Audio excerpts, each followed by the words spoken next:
দর্শক আসসালামু আলাইকুম। ফরিদপুর সদরপুরের আটরশির দরবার শরীফে যখন ওরস মুবারক শুরু হয়, ওরসে কীভাবে রান্না করা হয়, কতগুলো চুলায় রান্না করা হয় দেখুন দর্শক। এখানে ভাত রান্না করা হচ্ছে অনেকগুলো চুলায়, এভাবেও তরকারিও রান্না করা হয় অনেকগুলো চুলায়।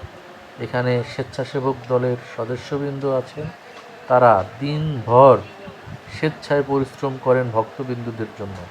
দর্শক দেখুন কিভাবে ভাতগুলো রান্না করছে এবং সেগুলো প্রসেস করছে।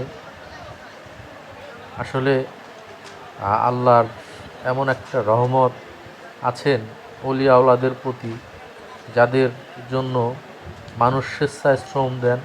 দেখুন দর্শক কিভাবে ভাতের যে পাতিলগুলো এগুলো নিয়ে যাওয়া হচ্ছে, এগুলোর মার গালা হবে, তারপর আবার আর একটা চটে রাখা হবে এবং সেগুলো প্রসেস করে হাজার হাজার ভক্তবিন্দুর মাঝে এগুলো পরিবেশন করা হবে। সবই উপরআল্লাহর লীলা খেলা। দর্শক দেখুন স্বেচ্ছায় এই ছোটো বাচ্চাগুলোও কাজ করছে, স্বেচ্ছায় শ্রম দিচ্ছে।